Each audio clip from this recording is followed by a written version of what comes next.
But how many countries have you visited around the world? I think I'm going to Maldives in 2 weeks, and that would be my 89th country.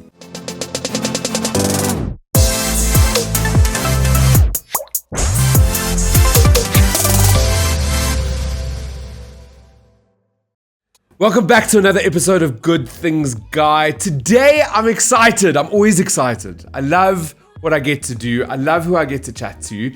And today in the hot seat, we've got the country manager for Air France KLM, Wilson Tauro. And you're also one of the directors of the Board of Representatives. BARSA, Board of Representatives of Airlines. Of airlines for South Africa.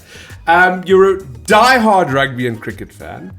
You're in the charity space. You're really passionate about giving back. And that's why we have you here today. And you have over 28 years of experience in the airline space. I don't know how. You don't look a day over 29. So sitting here. It's great to have you on the show. Well, thank you for having me. And when you say 28 years, it just makes me feel old. But I think 28 years in the industry is fascinating because it's one of the most fastest changing industries in the world. There's so much that has evolved in the last 28 years. I still remember the time when we used to write tickets manually, and we used to have those little coupons that you used to pull up from the tickets up to where we are today, where you can be anywhere in the world and travel ticketless. So I actually did a talk the other day for a travel agency, and there were a whole bunch of salespeople within the travel industry, and they were speaking about exactly that. And down to the point that in some of the offices in South Africa, they didn't have phones in their offices. So they had to go to those public phones, put the coins in, phone the different airlines to get hold of people. It was a whole different world in order to travel. Travel has changed. I have to put like T's and C's here. I use Air France and also KLM. But this is not a sponsored podcast. This is me having you on the show because you and I have met through being in the same industry. I've come to media events, and we had a lovely breakfast that we had, I think, almost a year ago. Yeah. And it was a lovely media breakfast that we had. And you and I got chatting about South Africa, about your passion for South Africa, and about tourism. So the first question I have is, how long have you been in the country for? So I've been here for a little over 4 years, but I'm probably really not enjoyed the 4 years because I came here during the peak of COVID. It was in August of 2021. Well, I had 2 people in my office compared to 20 that I have right now. So it's been a journey, and I think the period during COVID, and we were just coming out of it, gave me the opportunity to enjoy the sights of this country, specifically in the 2 or 3 hours radius of Johannesburg. And I think it's so underrated with regards to how we perceive Johannesburg and its areas. That I've used that time to understand a bit more, understand the people and what it means to South Africans and also to us as foreigners.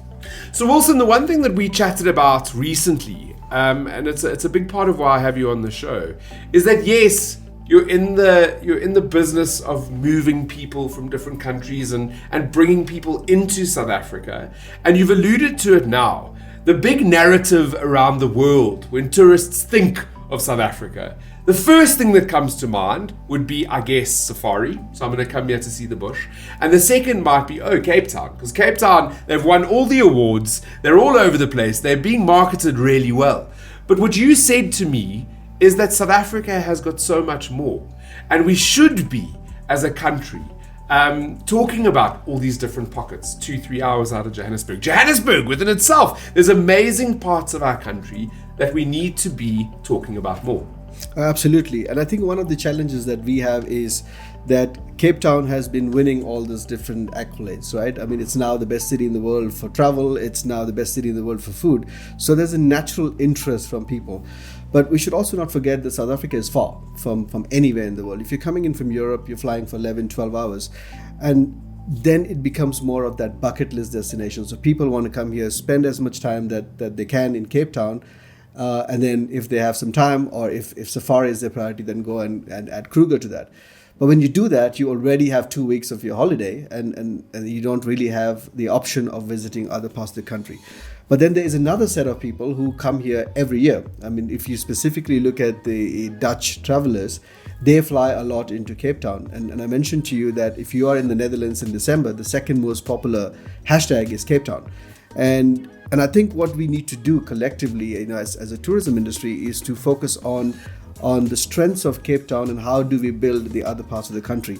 And like I said, I had the opportunity to visit some parts of the country. I've been to Drakensberg, Limpopo. The sad part is nearly 90% of the tourists go to Cape Town and Kruger, and the rest of the country gets nothing. So my bigger narrative with this whole push for story about South Africa and what we can do here is really to spread that love. How can we get more and more people flying into other parts of the country? And if you put things into context, I mean, France gets nearly 90 million tourists. My previous job was in Dubai. We had nearly 20 million tourists. And here in South Africa, we get 8 million tourists. And that's a small number if you actually look at the travelers coming from outside of Africa. That's 3 million. So the potential is huge. And one of the biggest challenges that we have in this country is unemployment, especially unemployment in rural areas. We see that a lot of young people who finish their matric, they all want to come to the city. And then the cities are getting populated, but we don't really have jobs. So what we're trying to do, and I think there's some really good steps that we have taken, is we partner with the local airlines. So we partner with the likes of Airlink, Flysafair, Semair, South African Airways, and we give the option for travelers to connect via our international hubs from Paris, Amsterdam, come to Johannesburg and connect to the rest of the country. And I think that automatically gives you the option of using one ticket, one fare to any of the cities in Johannesburg. What I'm trying to also do through our membership with Barca is to get other players on board. So you have players like the airline industry, tourism bodies, but also provincial governments to see how can we include them to make sure that we give the opportunities to young people in these areas. Absolutely. So, I mean, we're talking about many different aspects here. It's not just about tourists coming to the country, which is great, but it's about that employment. It's about changing the economy. It's about celebrating more parts of South Africa. So you spoke about Drakensberg and Limpopo. As someone who had never visited those areas, what was it like to see those parts of South Africa for the first time? Yeah, it's really a tough one. Yeah, I mean, the other day someone asked me, what's your favorite country in the world, and I'm not trying to make you feel good. It's South Africa. Literally, there are two countries that come to my mind. It's South Africa and Iceland, and it's purely because of the abundance of nature that we have around you. I mean, if you are driving 30 minutes out of Joburg, you're in a different world, and I think that's very rare. If you look at all of the different possibilities that we have, and if you look at the different landscape that we have in the country, I think we're quite fortunate in that.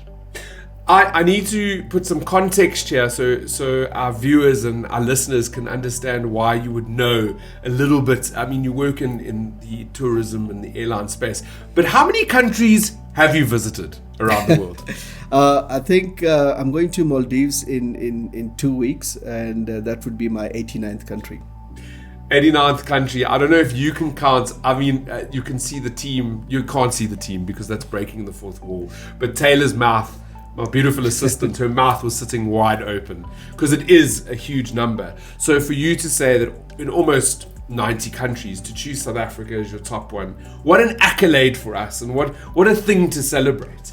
It's not just about tourism. It's not just about seeing different parts of the country. You're also physically working on different aspects to help, right? So that's a part of what you want to do as your legacy here in South Africa as the country manager. Yeah, no, absolutely. I think sustainability is a very big topic for us.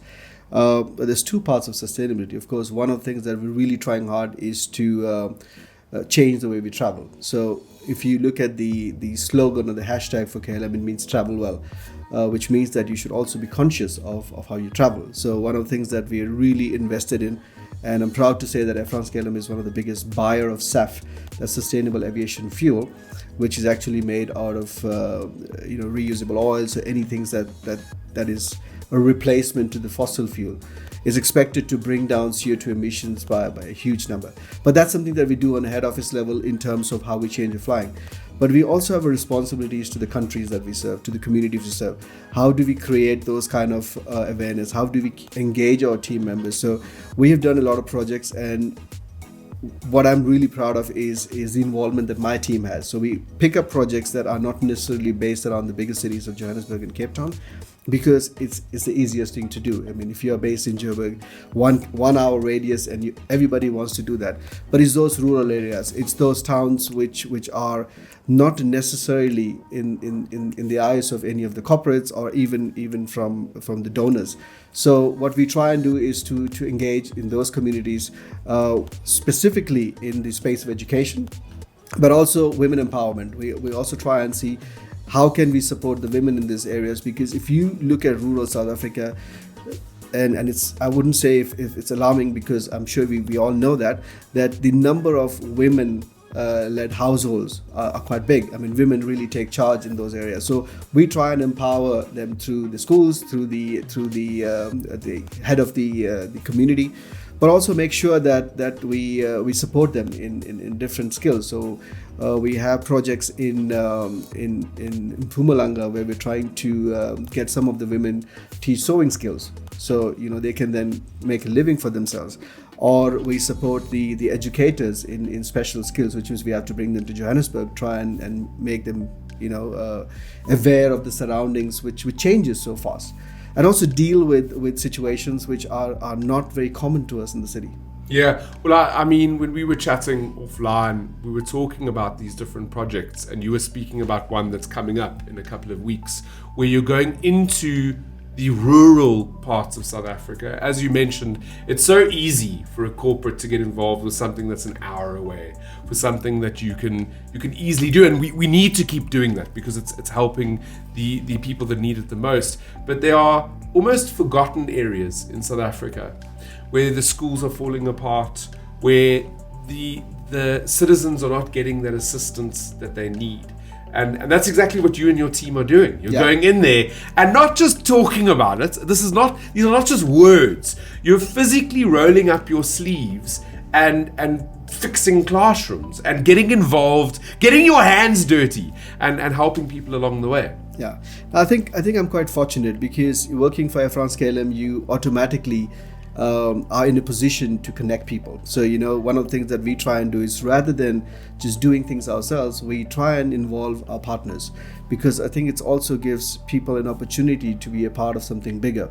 Because the easiest thing to do is to fund a project and then you're done with. But we try and involve other partners who have the same vision, partners who have the same thought about this country, and then you make something so much more bigger than it actually is, and then you spread the love. Yeah. Tell me a little bit about your role, right? So as a country manager, you have a certain time period that you're in the country, and then you move on. I hear your passion for South Africa. Is there a way that you can, I don't know, come back? Does it rotate? How does it work? Yeah, so we are in a pool of rotation. So we every 3 to 4 years, or every 2 to 4 years, we move from one country to the other. So there's a joke that I make. So if you hate the place, you leave in 2 years, and if you love it, you stay until 4. I've just asked my extension for the 5th year, so I don't need to say more. But yeah, I think it's also healthy. It's healthy because you get new ideas, you get somebody with a different perspective, and it's also good for the team. So we have this rotation. So if you ask me where next, I wouldn't know. It really depends on what's available at that point of time. Wilson, I must ask, what are maybe just like 1 or 2 highlights since you've been here in the last 4 years? What has been some of your highlights in South Africa? So my favorite sport was always cricket, and I discovered rugby when I came here. And of course, when you are in South Africa, there's just no way you can skip rugby, because you just get pulled into it. But I absolutely enjoy this game. And I was quite fortunate that in 2023, when we had the Rugby World Cup in Paris, it was a destination that everybody wanted to go to. And I remember this one day where we had 2 flights, and we had 1,000 people flying to Paris to watch the Springboks play. And I think there was, for me as a manager of Air France, it was such a huge highlight. We absolutely enjoyed it, and of course the icing on the cake was, so South Africa then won the World Cup in Paris. Well, I mean, the icing on the cake, we knew that was going to happen. Were you on the flights that some of the people may have taken? No, I actually didn't fly on one of those flights, because when I actually decided to go and watch the match, the tickets were all sold out, because of course South Africa was progressing quite fast. So I did one of the smaller matches in Bordeaux with what's it, Romania, I think, when South Africa did 70-0. It was quite nice to watch because I was in the same hotel with the Romanian team, but wearing the Springboks jersey, it was quite a proud moment. But I think for me that was a highlight. But so let me ask this then. Let me ask this: wherever you go, wherever the next journey is, would you come back to South Africa on holiday? Absolutely.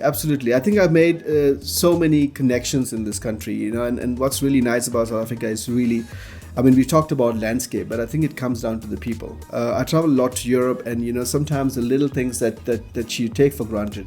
You can be at a restaurant and you can be served by someone who's really had a horrible day, but that person is smiling, giving you the best he or she can. It's not the same. I mean, you've been to Paris, and if you get a good service, I mean, we're so happy about it, and that's something that's a norm. So I think for me, the biggest winner of South Africa is really the people. I mean, there is, of course, a lot of people from different cultures, different backgrounds, and there's always that underlying, energy that you feel. Which is not the same in every country. And I mean, when I came here in 2021, it wasn't the best time because it was COVID. Yeah. But I felt at home in the first week itself. And that's very, very strange because my previous jobs, it takes me 2 to 3 months because, you leave everything behind. You have to make new friends. Your colleagues are new. The work environment is new. But South Africa was an exception. Oh, that makes my heart so warm knowing that, and I'm so glad that we got more time with you. That you're not going to leave in the next sort of couple of months. So your job is to bring people in, so bring people to South Africa, but it's also to get South Africans to travel overseas using Air France or KLM. What are some of the things that you could leave with our viewers about travel to different countries? Why is it important to also experience the rest of the world? Yeah, look, I mean, I don't remember who the author was, but I read this book, and the first page was, if you haven't traveled, you haven't really done anything in life. And I think travel is something that enriches us in different ways. I mean, experiences with people. I travel a lot to places, less popular. So I would go to a place where the language is different, or I would go to remote towns purely because it exposes you in a very different level. South Africans are quite fortunate because there is a lot of travel that's been happening for the longest time. I mean, if I put it into context, Air France has been flying here for 73 years and KLM has been flying here for 85 years. So we have a history, and of course there is a strong connection between South Africa and France. Paris is in the top 5 visited cities out of South Africa. So people naturally have Paris as a destination on their travel map. And of course, the Netherlands is because of the historical connections that's there. Afrikaans is so close to the Dutch, so a lot of Afrikaans-speaking people feel comfortable when in the Netherlands. But also, it's a city that speaks English. And I think what's nice about South Africa in general is the connectivity that we have. I mean, apart from Air France KLM, we offer 32 flights a week, but you also have other airlines that have multiple flights to the day. So the options are quite large compared to the rest of Africa, where you have connectivity issues. Yeah, so again, I'm saying this is not a sponsored post. I've flown both Air France and KLM, both great airlines. I've been lucky enough to visit Paris and the Netherlands, been to both those places. And I find, first and foremost, I started traveling when I was about 18. I was 18. It was the first big international flight I took. And ever since that day, and I actually went for work, so I went to America for work. But ever since that day, I made a vow that I would always travel. That I would travel as much as possible, that I would see as much of the world as possible, because it does give you a different perspective on your home. Yeah. I think it's very important to see the world. It makes you understand things a little bit differently. So that's the first thing. Travel, get out there, but also travel locally. And to any of our expats who are watching who may be overseas, there's a huge amount of our audience that are international, that are South Africans that are sitting in other parts of the world. Come home and come and see South Africa. There's great things happening here. Don't just come to Cape Town or to the bush, visit other parts. And if you follow my social media, in a couple of weeks, you'll see I'm going on a bit of a tour with the team at Air France KLM. We're going to be going out into rural South Africa to make a difference. And that's something I do. I join corporates to sort of highlight the good work that they are doing, and to also roll up my sleeves to get involved, because I think it's so important. That's how we become active citizens. Yeah, and I think what's the bigger takeout of these kind of projects is that the people around there, they appreciate it so much, because it's not about what you give, it's about the time that you invest. And sometimes it's a little conversation about why you're there, and things might seem to be really, really small, but it's actually a big deal for them. And I think that is what drives me, because, like I mentioned to you, my previous job was based in Dubai, and you couldn't do anything of this sort there, right? Because it's all about business. And I think the interest that you get from people here in these kind of projects are quite good. And I'm really happy that we can be a part of something that, that helps us grow the country to a different level, and also kind of target areas where it's needed the most. Absolutely. So I'm hoping by having you on the show today that there's other corporates that it plants a seed within them, because every business in South Africa has got that CSR arm. They're already doing something, but you can do a little bit more, and you might be able to do a little bit more further than what you think. Go a little bit further than an hour outside of your main city. Wilson, country manager for Air France KLM. Please like, share, subscribe. You got to do all those things. That's what I've been told I need to tell you. And like I say every week, wishing you only good things.